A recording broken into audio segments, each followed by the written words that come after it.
सर्वप्रथम अहिल्यामाई होळकरांच्या जयंती 299व्या जयंतीनिमित्त मी आपल्या सर्वांना शुभेच्छा देतो आणि प्रथम सांगू इच्छितो की मी 5 मिनिटापेक्षा जास्त वेळ घेणार नाही, कारण आपल्या वेळेची किंमत आम्हाला चांगल्या पद्धतीने माहीत असल्यामुळे 5 मिनिटापेक्षा जास्त वेळ आम्ही घेणार नाही। सर्व महामानवांना मी सर्वप्रथम या ठिकाणी नतमस्तक होऊन अभिवादन करतो। पुण्यश्लोक अहिल्यादेवी होळकर आणि फुले शाहू आंबेडकर यांचं मी या ठिकाणी नाव घेतो। सर्वांना शुभेच्छा दिल्यानंतर सर तुम्ही येण्या अगोदर, कल्याणकर साहेब आपण येण्या अगोदर, मिलिंद भाऊ आपण येण्या अगोदर, सर्वच मंडळी पाहुणे मंडळी येण्या अगोदर आमचा एक डोळा आभाळाकडे होता आणि एक डोळा अहिल्यामाईकडे होता आणि मन त्या आभाळाला म्हणत होतं, ए बारिश इतना ना बरस कि वो आ ना सके, ए बारिश इतना ना बरस कि वो आ ना सके। आणि आता वाटतंय, आता मन म्हणतंय, ए बारिश इतना बरस कि वो जा ना सके। खऱ्या अर्थानं सर अहिल्यामाई होळकरांचा इतिहास आम्हाला या ठिकाणी का सांगावा लागतो, छत्रपती शिवरायांचा इतिहास या ठिकाणी का सांगावा लागतो, तर तो यासाठी सांगावा लागतो, जो समाज आपला इतिहास विसरत असतो ना सर, तो समाज यापुढे कधी इतिहास घडू शकत नाही। त्यामुळे तो इतिहास सतत आपण आपल्या लक्षात ठेवणं आवश्यक आहे। आपल्या माध्यमातून, आमच्या माध्यमातून या ठिकाणी इतिहासाची उजळणी होते आणि मग तरुणांमध्ये एक नवचैतन्य निर्माण होतं आणि मी हे करू शकतो अशी एक प्रेरणा त्यांना इतिहासामधून मिळते आणि भविष्यामध्ये काहीतरी करण्यासाठी ते झगडत असतात। एक छोटीशी प्रेरणा घेण्यासाठी या कार्यक्रमाचं आयोजन होत असतं। अहिल्यामाई होळकरांनी काय केलं तर छत्रपती शिवाजी महाराजांनी जे स्वराज्य स्थापन केलं त्याचं खऱ्या अर्थानं तुम्ही म्हणालात तसं सुराज्य करण्याचं काम अहिल्यामाई होळकरांनी पुढे 28-29 वर्ष केलं। जवळपास घरामधील आपले पती, सासरे, नातू अगदी 18 माणसं जवळचे त्यांना सोडून गेले त्यांच्या हयातीमध्ये, पण एवढं सगळं करत असताना सुद्धा त्या झगडल्या आणि 28-29 वर्ष त्यांनी राज्य असं केलं की ते 299 वर्षानंतरही आपण या ठिकाणी जयंती स्वरूपाने साजरा करतो। या जयंतीच्या निमित्ताने त्यांच्या कार्याला उजाळा देण्यासाठी आमच्या आदरणीय डक मॅडम यांनी या ठिकाणी तुम्हाला एक गोष्ट सांगितली की अगदी माणसाला न्याय तर कुणीही देईल, पण मुक्या जनावराला न्याय देण्यासाठी अहिल्यामाई होळकरांनी त्या ठिकाणी आपल्या स्वतःच्या मुलाला आपल्या रथाच्या पुढे टाकलं आणि त्या मुक्या गाईला न्याय देण्याचा प्रयत्न केला।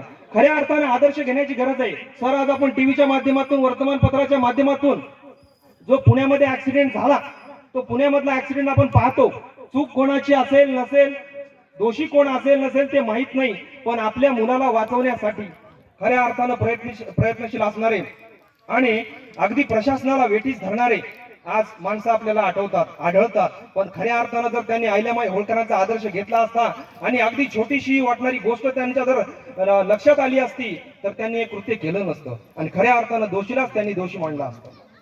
हा आदर्श खऱ्या अर्थानं आपल्याला इतिहासामधून घेण्याची गरज आहे।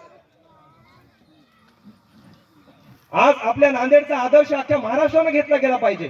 अहिल्यामाई होळकरांच्या जयंतीच्या निमित्तानं त्यांचा जन्मगाव आणि बऱ्यापैकी या ठिकाणी विषयाचा उहापोह झालेला आहे, पण मला आवर्जून या ठिकाणी सांगायचं आहे सर, खऱ्या अर्थानं विठ्ठल असलेले, नुसते नावापुरते नाही, खऱ्या अर्थाने विठ्ठल असलेले आमचे विठ्ठलभाऊ पावडे यांनी आज या ठिकाणी वातावरण अतिशय कलुषित झालेलं असताना, आपण पाहतो महाराष्ट्रामध्ये आरक्षणाचा लढा चालू असताना एक वातावरण जातीमध्ये तेढ निर्माण करण्याचं झालेलं आहे।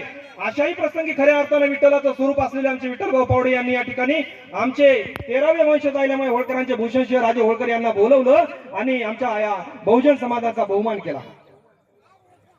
खऱ्या अर्थानं ते आम्हाला पंढरपूर या ठिकाणी दिसतं। आज आमची 70-75 वर्षाची लढाई आहे। स्वातंत्र्यानंतर आम्हाला काय मिळालं, अहिल्यामाई होळकरांचं एक छोटंसं स्मारक तरी मिळायला पाहिजे होतं अशी आमची मागणी होती। आपला एखादा नवस त्या तिरुपतीला बालाजीला वाणावा, नारळ बांधावं आणि मग तो नवस त्या ठिकाणी सफल व्हावा, असं नारळ आम्ही कदाचित सर आपल्याला बांधलंही नसेल, पण आपण तिरुपतीचे बालाजी होऊन या ठिकाणी आलात, धावून आलात आणि आमच्या मागणीला मान देऊन त्या ठिकाणी तुम्ही अगदी 10 कोटी रुपये त्या ठिकाणी खेचून आणून देऊन या अतिशय कमी कालावधीमध्ये तुम्ही हे मोठं कार्य करून दाखवलेलं आहे आणि हे खरंच महत् भाग्य आपल्याला लाभलेलं आहे। आपला करावा तेवढं कौतुक कमी आहे, आमच्या समाजातून करावा तेवढा सत्कार कमी आहे। या ठिकाणी श्रेयाची लढाई होत असेल तर कुणी मी केलं किंवा मी केलं अशी कदाचित श्रेयाची लढाई असेलही, पण का असू नये, चांगल्या कामासाठी श्रेयाची सुद्धा लढाई असावी सर, काही हरकत नाहीये। ज्यावेळी लंकेला जायचं होतं त्यावेळी प्रभू श्रीरामाने पूल बांधण्यासाठी सांगितला, तेव्हा मोठमोठे जे माणसं होते, मोठमोठे शूरवीर होते, त्यांनी मोठे मोठे दगड त्या ठिकाणी पूल बांधण्यासाठी टाकले आणि अगदी लहान सहान खारुताई असेल किंवा छोटे मोठे प्राणी असतील, त्यांनी त्या 2 दगडाच्या मधली फट बुजवण्यासाठी काही दगड टाकले होते. त्यामुळे ज्यांनी मोठं काम केलं त्यांना मोठं श्रेय आणि ज्यांना छोटं काम केलं त्यांना छोटं श्रेय देणं आमच्या समाजाला भाग आहे.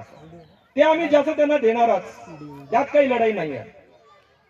अहिल्यामाई होळकरांनी खऱ्या अर्थानं महाजिजाऊंचा आदर्श घेतला, छत्रपती शिवरायांचा आदर्श घेतला. मल्हारराव होळकरांनी सुद्धा छत्रपती शिवरायांचा आदर्श घेतला. एक मेंढपाळ घराण्यातला मुलगा, बाळाजी विश्वनाथाचा पुत्र पहिला बाजीराव, या बाजीराव पेशव्याला त्याच्या मानेवरती भालाचं ठोक ठेवलं आणि सांगितलं, अरे बाजीरावा, मला काही देणार आहेस सुभेदार की वगैरे, का नुसती माझी चाकरीच करून घेणार आहेस?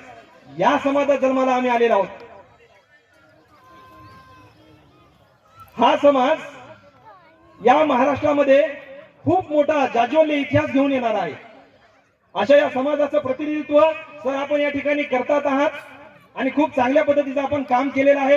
असं या इथून पुढेही आई तुळजाभवानी आपल्याला असं काम करण्यासाठी आणि अहिल्यामाई होळकर आपल्याला इथून पुढे काम करण्यासाठी शुभाशीर्वाद द्यावेत. आम्ही सदैव आपल्या पाठीशी आहोत असं या ठिकाणी बोलतो आणि मला या ठिकाणी बोलण्यासाठी आयोजकांनी संधी दिली त्यांचं मी या ठिकाणी आभार मानतो. आणि वेळ आणि काळाच्या जोखडामध्ये प्रत्येक जण अडकलेला आहे, त्यापासून मी तरी कसा वेगळा असणार सर, म्हणून या वेळेचं भान ठेवतो आणि या माझ्या जीवाला या ठिकाणी लगाम देतो. जय मल्हार. जय मल्हार. धन्यवाद सर. यानंतर आदरणीय नांदेड उत्तर विधानसभा मतदार आपलं मनोगत या ठिकाणी व्यक्त करावं.